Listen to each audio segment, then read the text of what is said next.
Good morning, good afternoon, good evening.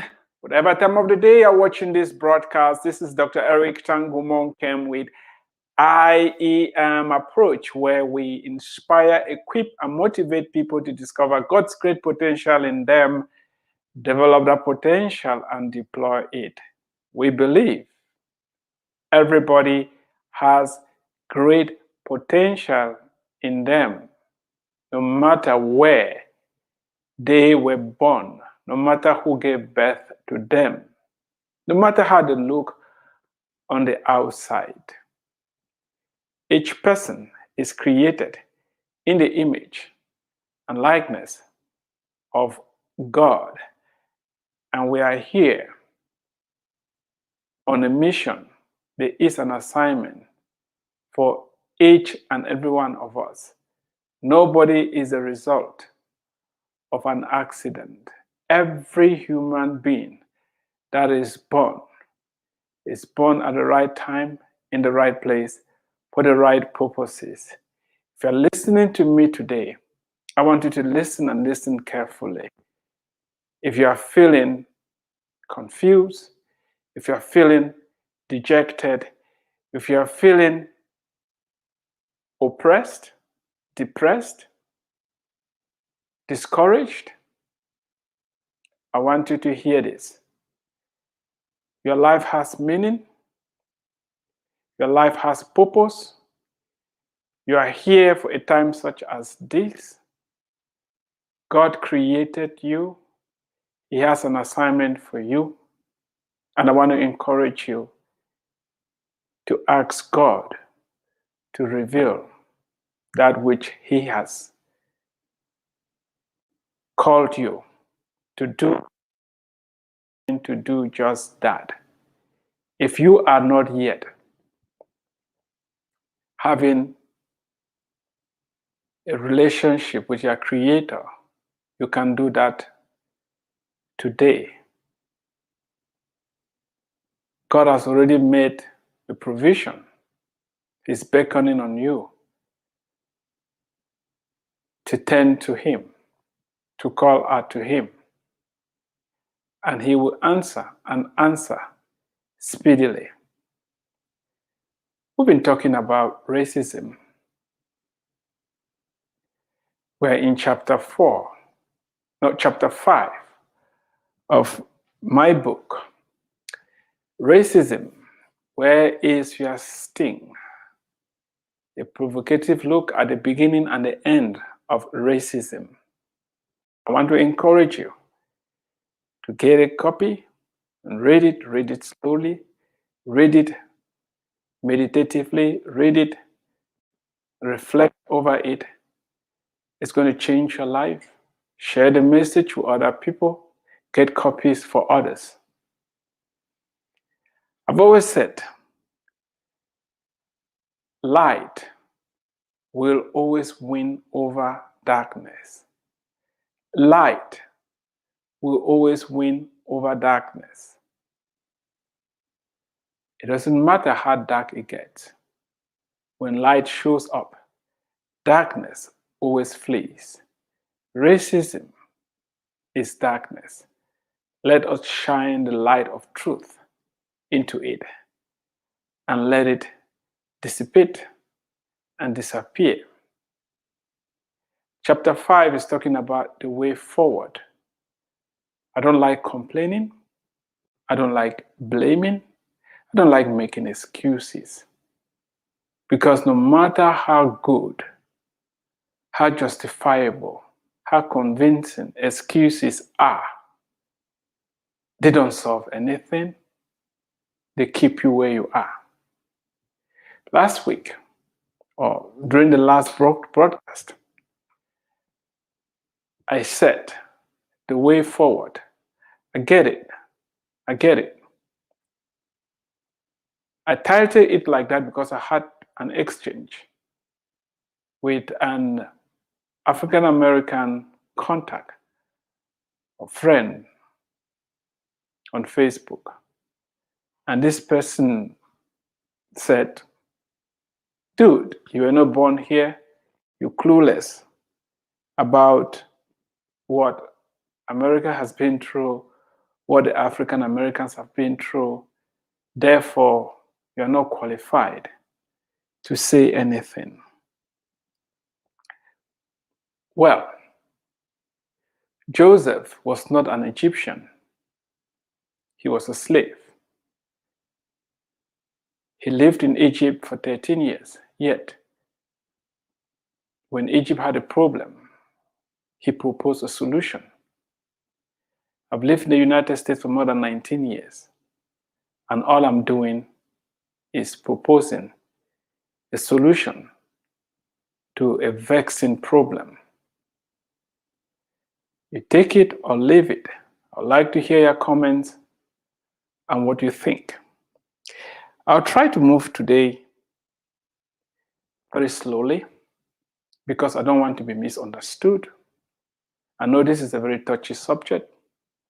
Yet, for us to move forward, we are bound to talk about it. And I want to encourage you as to listen. If you disagree with what I'm saying, please leave your comments on the comment section. By the way, this has been streamed on multiple platforms. Because of that, I won't be able to interact with you live. However, if you leave your comments, questions, when the broadcast is over, I'm going to get back to you and answer to the best of my ability. Part of this is just to initiate that dialogue, because if we don't talk, we'll never be able to arrive any solutions. And do me a favor, if you haven't subscribed to my channel, please do so. Great content is coming your way. Share the broadcast as well. Encourage other people to join us. Today we're going to be talking about the parallels between the life of Joseph and those of the African Americans in the United States. Please listen to it and listen carefully. There are too many parallels between the life of Joseph and the African Americans in the United States of America, and it is not possible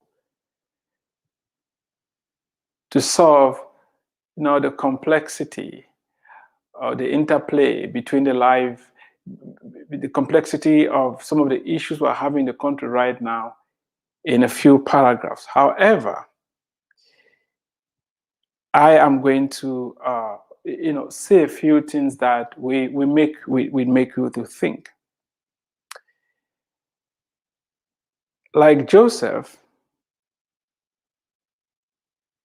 the ancestors of the African Americans were caught and sold to Europeans and Arabs. Joseph was caught and sold by his brothers. The ancestors of the African Americans were caught and sold by their brothers. Those who were caught and sold did not deserve to be treated like this, just as Joseph did not deserve to be treated the way he was treated. Nothing can explain away the fact that hate, anger, and bitterness push Africans to catch their own brothers and sell them to foreigners without remorse. While some have argued that those who were sold into slavery were criminals and rejects of society, this justification is not enough. What crime did millions of people commit? Some estimates say about 10 million Africans were involved in the transatlantic slave trade. Are we saying that 10 million people committed heinous crimes? Really? That can't be true. Even if they committed a crime, the penalty was too severe. Another excuse that is given is that the Europeans showed up, these were foreigners, and they lied to the Africans. They lied to them because they didn't tell them that we were going to carry their brothers and sisters that were bound to a far-off country and subject them to the worst conditions under the sun. Therefore, the Africans were not aware of the hellish conditions to which these slaves were going to be subjected to. However, it makes no sense that a foreigner shows up and corrupts you with material stuff, and you end up selling your own flesh and blood to them. It makes no sense. There is zero justification on the part of the Africans who were involved in the slave trade. There is zero justification. Don't blame it on the Europeans who showed up.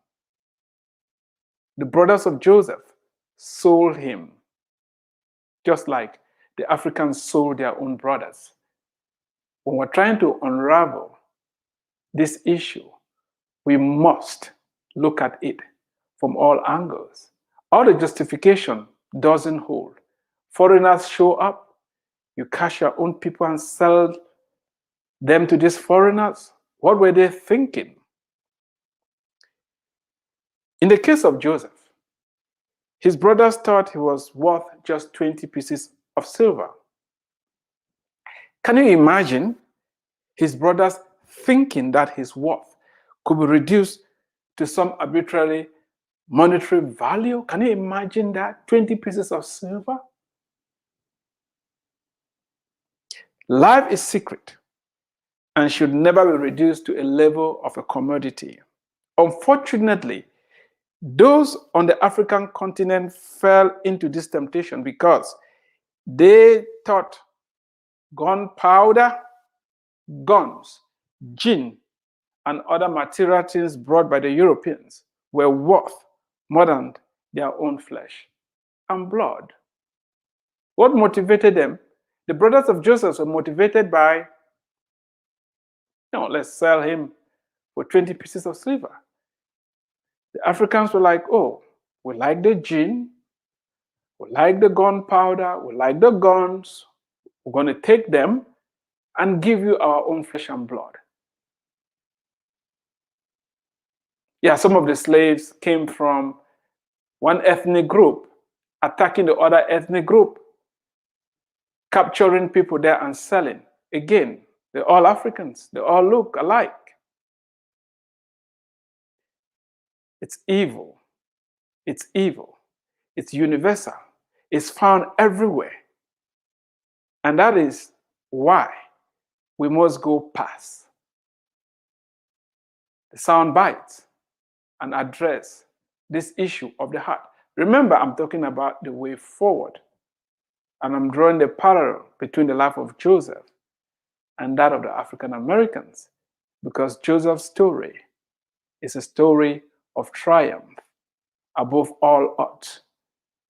I covered many episodes on it. I would encourage you to go back and listen to them to understand why there is hope, to understand that God, the God of Joseph, is still alive today, and those that have been greatly wronged can look up to him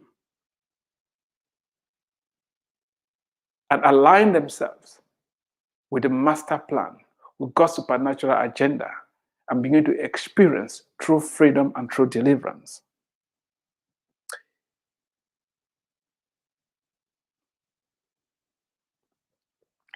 As you can clearly see here, the Africans were not deceived, but the issues of the heart gravitated towards material things. They allowed what?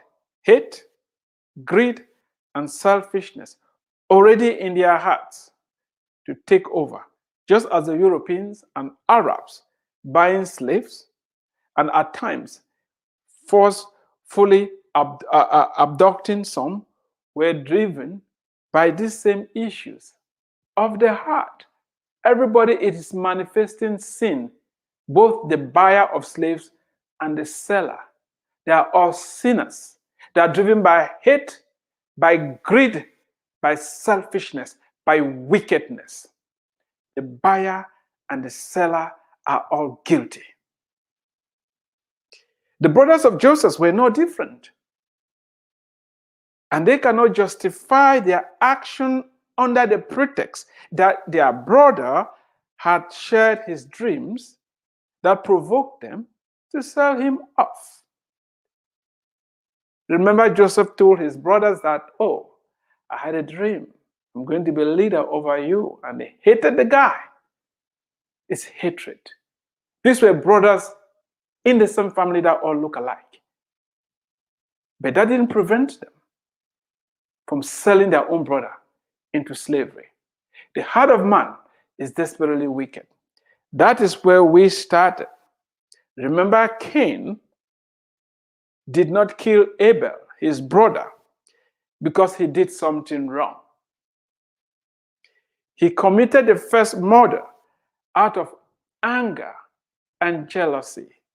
We started chapter 1 there, trying to lay down the foundation of where this issue of hatred started. The first two brothers, Cain and Abel, Cain killed his brother out of anger and jealousy because Abel offered a sacrifice and God accepted it, and Cain's sacrifice was not accepted. Instead of him figuring out how to present a better sacrifice, he turned his anger and frustration towards his brother. The manifestation of the so-called racism, of the hate, of the wickedness, of the mistreatment that other people impose on other ones is nothing short of wickedness and evil. It's just what it is. We need to call it out. Let's stop trying to use racism to shield and protect and whitewash evil. It's evil. And the only way the evil is going to be defeated is when the light, the truth of God's word is shone into it. See, Cain allowed his negative feelings towards the success of his brother to take over him, and he did the unthinkable.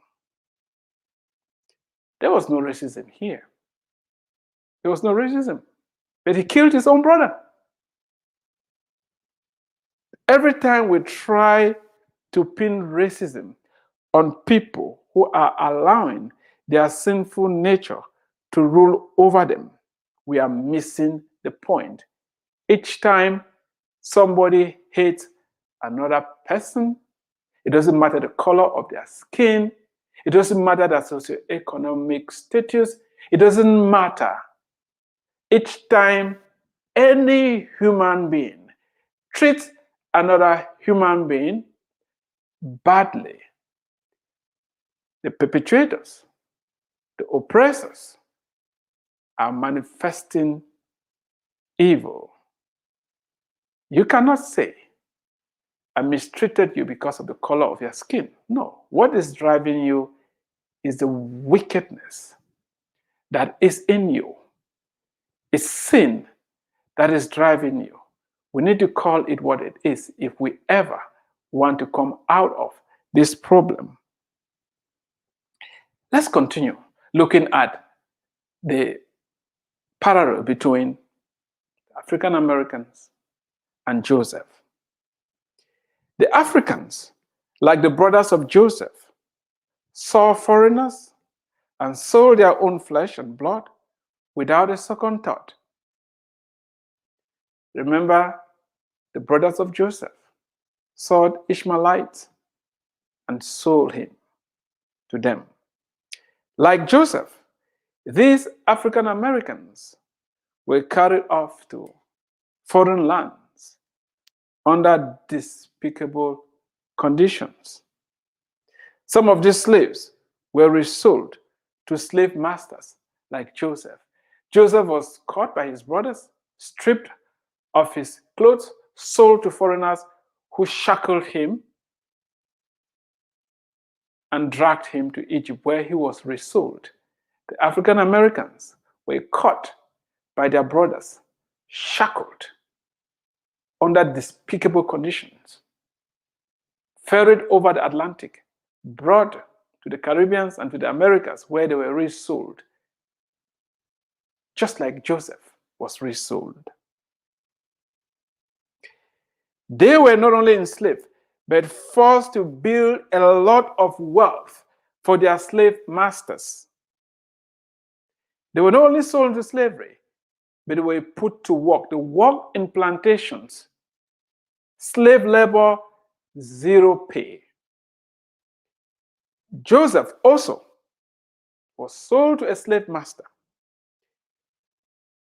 He properly managed his business, the business of his master Potiphar, and made a lot of money for him. We are told Potiphar prospered.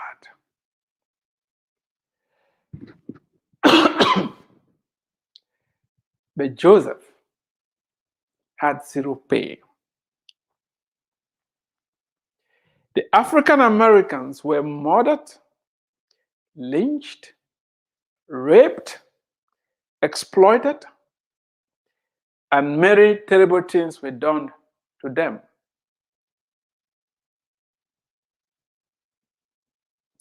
There isn't enough room here to list all the atrocities that were committed against them. Some of these things are too despicable to mention. It's a very painful past. It's a very painful past. Joseph, too, was accused falsely and thrown into prison, not because of anything wrong he did.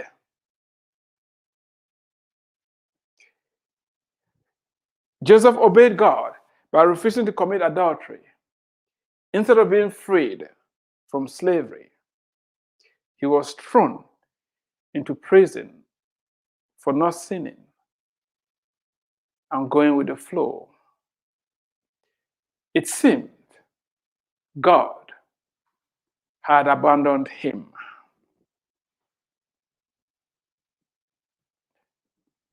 Joseph, the African Americans, where is God? Where was God when Joseph was caught by his brothers and sold to Egypt? Why God didn't intervene to free him? Where was God when the Africans caught their brothers, sold them to Europeans who took them to the Americas and enslaved them? Why did God not intervene? Where was God when Joseph was forcefully accused and sent to prison? Where was God when the African Americans were being lynched, mistreated, and put to slave labor?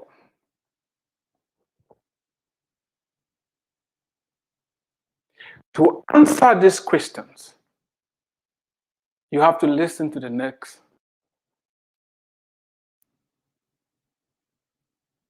But what I was saying today is this. Joseph saw God working everything together for his good. And I'm calling the African Americans and all those who have been enslaved all over the world to see what God is up to. We're going to continue tomorrow. Thank you for watching. If you have questions, concerns, share them. Let me know. Share the broadcast. Subscribe to my channel. Stay tuned for more updates. God, fantastic day.